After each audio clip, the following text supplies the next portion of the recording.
2 ವರ್ಷ ಕಲಿತ ಪಾಠ ಬುದ್ಧಿಗಾಗಿ ತಿಂದ ಏಟ ನಾಳಿ ನಡಿತೈತಿ ಜೀವನಕ್ಕಾಗಿ ಹೋರಾಟ ಕಲಿತ ಪಾಠ ಆಡಿದ ಆಟ ಎಲ್ಲ ಮರೆತ ಹೋಗುದೆಂಬುದು ಕಾಲೇಜ ಬಿಟ್ಟ 2 ವರ್ಷ ಕಲಿತ ಪಾಠ ಬುದ್ಧಿಗಾಗಿ ತಿಂದ ಏಟ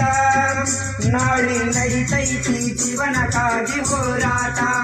ಕಲಿತ ಪಾಠ ಆಡಿದ ಆಟ ಎಲ್ಲ ಮರೆತ ಹೋಗುದೆಂಬುದು ಕಾಲೇಜ ಬಿಟ್ಟ 2 ವರ್ಷ ಕಲಿತ ಪಾಠ ಬುದ್ಧಿಗಾಗಿ